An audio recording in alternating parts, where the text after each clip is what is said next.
Servus, Glück auf und herzlich willkommen zur weiteren FC Bayern Talk. Ja Leute, diesmal zum 7. Bundesligaspieltag und der Heimniederlage gegen Eintracht Frankfurt. Ja, eigentlich können wir es in einen Satz zusammenfassen. Die unnötigste Niederlage, die ich seit langem gesehen habe. Ja, am Ende des Tages nicht unverdient, weil man einfach die Chancen, die man hatte, nicht genutzt hat und ja, in der zweiten Halbzeit einfach auch keine Ideen mehr hatte und nicht wirklich irgendwelche Chancen kreiert hat. Ich denke, ja, man kann schon irgendwo sagen, dass der Nagelsmann heute ausgecoacht wurde, zumindest in der zweiten Halbzeit. Erste Halbzeit war es eigentlich ganz okay. Des Weiteren hat man gesehen, dass einige Spieler nicht wirklich auf Höhe waren, wie ein Upamecano, wie ein Levi, wie ein Müller. Warum man dann die Spieler auf den Platz lässt und Spieler, die eigentlich gut waren, auswechselt, verstehe ich nicht. Von daher, ja, muss man das so hinnehmen. 1:2 verloren. Wir schmeißen einen Blick in die Statistiken, die sollten eine klare Sprache für uns sprechen. Aber ja, so verlierst du halt so ein Spiel, wa? Ballbesitz 72, 4 zu 27, 6. Zweikämpfe 59% zu 41. Schüsse insgesamt 20 zu 5. Schüsse aufs Tor 10 zu 3. Ja, das war die Ecke und der eine Schuss. Den dritten, keine Ahnung, ich kann mich an nichts erinnern. Ecken 10 zu 1. Flanken 12 zu 2. Gewonnene Zweikämpfe Hernandez 11, Davis 10, Sané 6. Ballkontakte Upamecano 152, Hernandez 145, Davis 124. Schüsse insgesamt Goretzka 6, Sané 4, Levi 4. Torschussvorlagen Müller 5, Sané 4. Wenn man so die Statistiken nur betrachtet, würde man sagen, wir haben das Spiel 3, 4, 5, 1 oder zu 0 gewonnen. Haben wir nicht, wir haben es 1:2 verloren. Ich denke, man hatte gesehen, dass heute einfach die letzte Konsequenz gefehlt hat. Ja, bei vielen Spielern. Angefangen beim Levi vorne, gegenüber Müller, auch über den Gnabry, der nicht wirklich gut war. Upamecano hat einen ganz schlechten Tag gehabt. Ja. Und dann kommt sowas zustande, ja. Natürlich muss man sagen, wie heißt er? Der Trapp hat natürlich gut gehalten in der ersten Halbzeit. Zweite Halbzeit, ja, hat er jetzt nochmal den Schuss da von Goretzka da gut gehalten gehabt. Ja, aber den muss er auch halten. Ansonsten, der Levi hat ihn einmal angeköpft da. Gut, hat er auch noch auf kurzer Distanz wegen dem Fuß hochgekriegt. Das waren die zwei Sachen aus der zweiten Halbzeit, an die ich mich erinnern kann. Ansonsten war in der zweiten Halbzeit von uns halt auch einfach nicht mehr viel. Muss man auch so sagen. Ausreden gibt es keine dafür, ja. Frankfurt hat noch weniger Pause gehabt wie wir, hat man auch gesehen, dass sie am Ende stehend K.O. waren. Ich denke einfach mit der 5-4-1-Geschichte, womit sie angefangen haben. Meine Güte. Ja, wurde der Nagelsmann heute ausgecoacht mit seinem System. Ja, dass die Verteidiger oder beziehungsweise auf der rechten Seite, dass der Süle fast mehr Mittelfeld innen gespielt hat und auf der anderen Seite dasselbe. Ich denke, man hat diesmal gesehen, dass durch die Mitte, Frankfurt hat die Mitte einfach dicht gemacht. Punkt. Ja, und wir haben es dann aber nicht hingekriegt, zu sagen, ja, lass uns doch dann mal über Außen doppeln. Es war nicht so. Es war ganz selten mal, dass hinterlaufen wurde. Es war einmal so, wo der Süle noch die super Flanke reingebracht hat. Ansonsten ist das nicht passiert. Und das hätte man heute ändern müssen. Ja, man hätte nicht stumpf weiter versuchen müssen, durch die Mitte zu spielen, was wir 90 Minuten versucht haben. Was ich persönlich nicht wirklich verstanden habe. Wie gesagt, in der ersten Halbzeit war es noch okay. Da haben wir uns genug Chancen rausgespielt, aber zweite Halbzeit, gerade die letzte halbe Stunde. Du hast halt auch nicht das Gefühl gehabt, dass wir noch irgendwie große Torchancen erspielen können. Ja? Oder irgendwie die zündende Idee haben. Nein, es ging alles durch die Mitte. Ich hätte mir halt gewünscht, dass man dann konsequent über Außen kommt, mit dem Sané und mit dem Davis und nicht, dass immer einer im Halbfeld rumsteht. Ich denke, da wäre ein bisschen mehr gegangen. Auch die Einwechslung dann vom Musiala ist komplett verpufft, habe ich halt auch nicht verstanden. Ich denke, erstmal so können das erstmal abschließen, so mit dem Spiel. Wir haben ein gutes Spiel gesehen in der ersten Halbzeit. Wir haben eine starke erste Halbzeit gespielt, haben viel Pech gehabt, muss man auch dazu sagen. Was vielleicht auch dann ein bisschen kräftemäßig vom Kopf her nicht ganz frisch war, wenn man sich den Gnabry anguckt, wie er aus 2 Metern vom Pfosten schießt. Wenn man sich den Levi anguckt, der irgendwie 2, 3 Großchancen weggegeben hat, ja, machte er sonst nicht. Hatte aber schon im letzten Spiel war er auch nicht so gut drauf, also davor in dem Bundesligaspiel. Und ja, zweite Halbzeit, Ballbesitz wie zu besten Guardiola-Zeiten, aber auch genau wie zu Guardiola-Zeiten in manchen Spielen. Einfach keine Idee. Einfach den Stiefel runter. Diesmal nicht über außen, sondern diesmal die ganze Zeit durch die Mitte. Ja, dann so halb außen, so im Halbfeld halt rumgeeier. Das war's. Wie gesagt, ich habe eine Flanke gesehen vom Süle, wo er an der Grundlinie war und die war super gefährlich. Ansonsten, ja, wir sind 2, 3 Mal durchgebrochen über die linke Seite, aber dann kam es nicht zu einer Flanke, sondern zum Pass im Rückraum in die Mitte wieder rein und da war einfach dicht. Ja, da standen die Frankfurter gefühlt mit allen Mann, die haben die Mitte komplett dicht gemacht. Also, nichtsdestotrotz sind wir trotzdem 2, 3 Mal mit guten Kombinationen durchgekommen, aber immer der letzte Touch hat dann gefehlt. Ja.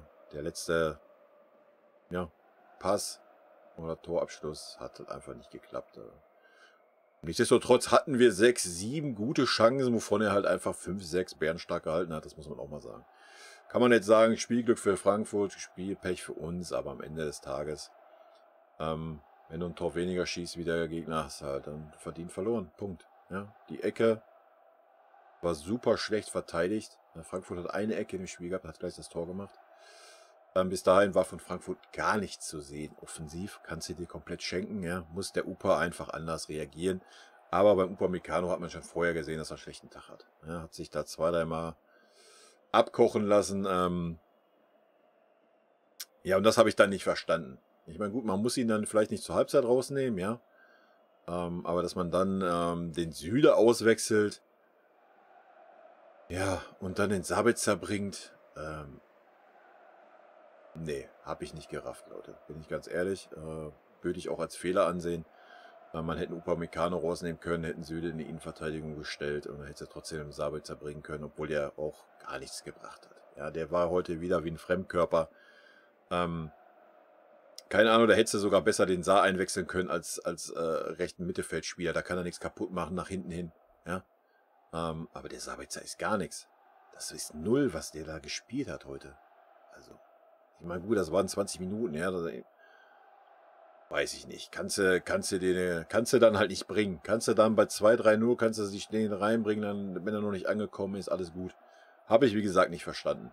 Konnte gar keine Akzente setzen im Spiel. War, keine Ahnung. Wie gesagt, da hätte er besser den Saar bringen können als Mittelfeldspieler. Schnell ist er, nach vorne hin kann er was und wäre gut gewesen. Genauso wie Musiala habe ich auch nicht verstanden. Ja, erst hat er auf der rechten Seite für Gnabry hingestellt, dann war der Müller die ganze Zeit rechts, was der Müller auch nicht kann, aber in der Mitte war nun mal eh kein Durchkommen. Aber dann hätte ich mir doch gewünscht, dass man den Musiala dann auf die Müller-Position setzt. Man hätte den Müller auswechseln können, Müller wollte auch gar nichts zu sehen. Punkt. Ja, beim Levi fange ich gar nicht erst an. Beim Levi hätte es halt auch auswechseln müssen. Fertig, 60. Minute raus, einfach mal Choupo-Moting rein. So, ich weiß nicht, warum er da sein muss. Er so einen extra Status haben. Ich denke, man hat heute gesehen, dass der Levi einfach Scheiße am Fuß hatte. Ne? Er hat 3, 4 gute Chancen gehabt, hat nicht ein Tor gemacht. So, da mussten auswechseln. Punkt. Fertig. Ja? Jeder hat mal einen schlechten Tag oder hat einfach mal Pech an den Füßen oder am Kopf. Ist doch okay. Dafür haben wir einen Choupo-Moting. Nee, dann war der Levi auf dem Platz und du hast ihn dann auch nicht mehr gesehen. Doch, in der 89. Minute auf der linken Außenbahn. Komplett Banane. Wie gesagt, die Wechsel habe ich nicht verstanden. Habe ich null verstanden. Auch, dass er dann Leroy Sané rausnimmt. Der Einzige, der vorne Akzente gesetzt hat, der sich den Arsch aufgerissen hat. Wirklich der Einzige. Levi, Müller, Gnabry kannst du dagegen in die Tonne treten. Habe ich nicht verstanden. Sag ich euch ganz ehrlich. Warum man den besten Mann da rausgenommen hat. Mit Sané wäre vielleicht nochmal was gegangen. Da hätte man auch zu der Zeit hätte man wieder den Müller rausnehmen können oder den Levi. Gar kein Problem. Du hättest auch den Goretzka rausnehmen können, um den Schuppo da nochmal reinzuschmeißen. Goretzka hast du zweite Halbzeit auch nichts mehr gesehen. Ne? Die Pässe, die er versucht hat, der hat mehr Fehlpässe gespielt wie alles andere. Aber ich möchte da gar nicht jetzt so auf den Goretzka draufhauen oder sowas. Erste Halbzeit war gut. Wir haben auch ein gutes Spiel gemacht. Man sieht es an der Statistik. Ja, so ist ja nicht. Aber die Wechsel, nee, gehe ich nicht mit konform. Bin ich ganz ehrlich. Das zweite Gegentor, muss man auch sagen, kann der Neue halten. Ja, ganz klarer Fall. Muss er hier nicht sein Heckmeck machen, was er immer macht hier. Nee, du brauchst einfach nur den Ball mal an die Seite forsten und gut ist. Ja. Das weiß ich nicht. Sah er schlecht aus, kann man halten, definitiv. Gut, Noten. Ja, aufgrund dessen würde ich den Neuer eine 4 geben heute. Ansonsten war er stark. Geben wir ihm eine 3. Die eine Chance, wo der Dingens alleine auf ihn war, da Bären stark gehalten. Ansonsten war er auch immer gut mit mir rauslaufen und sowas. Aber wie gesagt, das Ding sah haltbar aus. Auch aus dem Winkel ins lange Eck sah er nicht gut aus. Aber aufgrund der anderen Leistungen, ja, da würde ich sagen eine 3. Süle würde ich auch eine 3 sagen. Nach hinten gar keine Probleme, ja. Sehr stabil. Nach vorne hin hat ein bisschen was versucht, aber wie gesagt, Frankfurt stand gefühlt mit 10 Mann mittig und wenn er mal über außen durchgegangen ist, was 1-2 Mal der Fall war und dann auch mal den Ball bekommen hat, wurde es auch gefährlich. Wie gesagt, ich hätte es mir mehr gewünscht, dass die Verteidiger mal über außen durchgehen und die Bälle bekommen, was leider nicht der Fall war. Von daher 3. Hernandez würde ich auch eine 3 geben, eine gute 3. War für mich gut im Spiel, besser als Upamecano. Hat aber dann auch in der zweiten Halbzeit 2-3 Fehlpässe im Spielaufbau gehabt, wo es auch hätte noch gefährlicher werden können. Also von daher. Alphonso Davies würde ich auch eine 3 geben. War aber eine bessere 3. Ist auf jeden Fall, war der Aktivposten mit dem Sané auf der Seite. Rechte Seite war nicht viel, wenn man ehrlich ist. Ne? Upamecano würde ich eine 4 geben heute. Hat es eigentlich ganz gut gemacht, aber seine Aussetzer, wie gesagt, die Ecke hat er verschuldet, komplett unnötig. Und dann bei der Ecke geht er nicht mit dem Mann mit, beziehungsweise geht erst gar nicht richtig hoch. Und danach, zweite Halbzeit, dasselbe Spielchen, ja. Also, er war nicht alleine schuld am zweiten Tor, ja, da waren noch 4 andere mit beteiligt, dass man den Ball halt einfach mal klärt. Ja, mein Gott, so ist es halt. Also, Upa eine 4, Kimmich würde ich eine 3 geben. Er hat es versucht anzukurbeln, die Bälle zu verteilen, hat aber auch keine Lücken gefunden und ja, ich komme immer wieder darauf zurück, ich verstehe es nicht, warum man da nicht sagt, lass uns jetzt mal die letzte halbe Stunde mehr über Außen spielen, als wie über im Halbfeld oder genau durch die Mitte, habe ich nicht verstanden. Gnabry war für mich eine 4, bis auf den Schuss an den Pfosten war er komplett nicht auf dem Feld irgendwie gefühlt. Er hat ab und wann mal ein bisschen Offensivaktionen gehabt, aber dass er mal so nachgesetzt hätte, wie es der Sané auf der anderen Seite gemacht hat, ja, mal einen Ball zurückgeholt hat, defensiv, gar nicht. 0. Mach mal, ich bleib stehen. Müller würde ich auch eine 4 geben, war absolut nicht präsent heute. Ja, war er präsent, ist rumgerannt, hat da viel gelabert, gemacht, getan. Aber irgendwelche Torgefährlichkeit, ja, er hat sogar einen Torschuss da gehabt, das eine Ding, ne, aber ja, wie gesagt, man hat Müller aus dem Spiel genommen, indem man die Mitte dicht gemacht hat. Deswegen ist er dann mehr über Außen gekommen in der zweiten Halbzeit, was einfach nicht sein Spiel ist. War es noch nie, da machen wir uns nichts vor. Ja, war nicht wirklich für mich eine 4. Sané würde ich eine 2 geben, war für mich so der, neben Davis, der einzige, wo du wirklich gesehen hast, dass er aktiv ist. Ja, dass er will, dass er auch der vorne und fresh ist und fit im Kopf. Und die anderen kamen mir alle so ein bisschen müde vor, so ein bisschen, weiß ich nicht, komme ich heute nicht, komme ich morgen, irgendwie ganz komisch. Zweite Halbzeit, erste Halbzeit waren alle gut, muss man ganz klar sagen. Levi hat Pech gehabt oder wie man das auch immer nennen möchte. Aber zweite Halbzeit war dann nichts mehr. Ja, außer Sané in meinen Augen, der da offensiv ein bisschen versucht hat. Goretzka würde ich eine 3 sagen, hat eine gute erste Halbzeit gespielt. Zweite Halbzeit, ja, war sehr durchwachsen, fand ich. Waren auch viele Fehlpässe, immer diese Steilpässe, wo dann kein Mensch war. Und ach, habe ich auch nicht verstanden. Levi würde ich auch eine 4 geben heute. Und klar hat er sich die Chancen erarbeitet, hat aber einfach keine gemacht. Muss man einfach so sagen. Ja, klar hat der Trapp gut gehalten. Kann man jetzt nicht unbedingt nur den Levi irgendwie einen Vorwurf machen. So soll das auch gar nicht sein. Aber wir müssen halt einfach mal die Leistung bewerten. Und um auf den Kommentar drauf einzugehen, dass ich immer so kritisch bin. Naja, heute wurde ich bestätigt, war 2-1 verloren. Ja, wie ich da schon schrieb, ich kann mich schlecht hier hinsetzen und ein Video von 2 Minuten aufnehmen und sagen, ah ja, wir haben 5-0 gewonnen, war alles toll. Dann brauche ich hier nicht so eine Videos machen. Ja? Ich sage hier meine Meinung und ich sage hier meine Meinung zu den Leistungen, wie ich sie empfinde.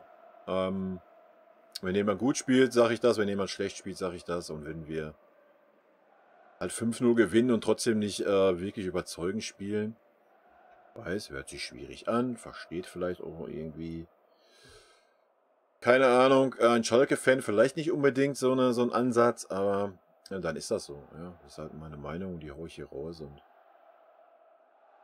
dann nimmt man halt auch das Kritische, ja. Aber das heißt ja nicht, dass alles schlecht ist oder sonst was, ja. Das sage ich ja auch immer. Das wollte ich nur noch mal erwähnen. Wie gesagt, ich fand es heute auch ein gutes Spiel. Gerade erste Halbzeit fand ich, wir haben richtig gut gespielt. Wir haben ein richtig gutes Spiel gesehen von unserer Mannschaft. Zweite Halbzeit, um es vielleicht nochmal rund zu machen, ja, haben wir Ballbesitz gehabt, Ballbesitz und haben keinerlei Ideen mehr gehabt.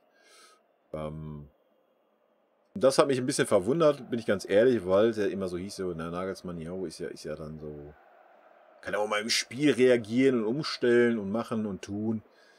Ja, und dann kam nichts. Es wurde einfach das System runtergespielt, obwohl die Mitte komplett dicht war. Gerade zweite Halbzeit hat Frankfurt noch mehr dicht gemacht darum und habe ich dann nicht verstanden. Dazu dann die unlogischen Wechsel in meinen Augen, ja, dass man die guten Spieler rausgenommen hat, die schwachen Spieler draufgelassen hat. Ja, und dann kriegt man halt noch so ein Ding, ja, und dann verlierst du so ein Spiel halt. Fertig. Das war's, Leute, mehr habe ich nicht zu sagen. Ich bedanke mich fürs Zusehen. Rot-weiße Grüße gehen raus, bleibt gesund. Jetzt erstmal Länderspielpause, ich gucke ganz kurz. Dann ist Leverkusen angesagt. Na, wir können auch noch kurz einen Blick auf die Tabelle werfen, das macht noch Sinn, denke ich mal. Ist ja jetzt wieder spannender. Sonntag auch wieder Leverkusen am 17.10. Das heißt, wir hören uns dann auch erst am 18.10. wieder. Ja, wir sind natürlich noch Tabellenführer. Aber man sieht's. Spannende Kiste. Jetzt gegen Leverkusen. Ne? Erinnert mich so ein bisschen an letzte Saison. Dortmund natürlich dran. Freiburg natürlich mega überraschend. Wolfsburg ein bisschen abgekackt, aber jetzt auch noch da. Köln habe ich so ein bisschen erwartet, dass sie eventuell oberes Mittelfeld oder an den Europapokalplätzen knabbern. Union, dass sie ihre Leistung bestätigen. Mega bisher. Leipzig, ja, Leipzig wird sich auch so langsam finden. Und dann, ja, 7 Spieltage. Aber ist doch schön. Ne? Ist doch schön, dass es ein bisschen spannend ist. Anstatt dass wir jetzt schon wieder 3 Punkte vor hätten. In Leverkusen wird ein sehr, sehr schwieriges Spiel. Sahen wir immer schlecht aus eigentlich die letzten Jahre. Leverkusen ist super drauf. Bin gespannt, was der Nagelsmann sich da ausdenkt. Bisher habe ich Nagelsmann gefeiert. Heute war ich das erste Mal, um das nochmal rund zu machen, ein bisschen enttäuscht, wenn ich ehrlich bin. Wie gesagt, ein bisschen mehr Flexibilität, ein bisschen andere Wechsel hätte ich persönlich gesehen. Aber wir können ja auch immer nur diese 90 Minuten sehen keine Trainingsleistung, sonst was. Von daher, nehmt das nicht immer so ernst, was ich hier erzähle, ist halt nur meine persönliche Meinung. Und nun bin ich raus.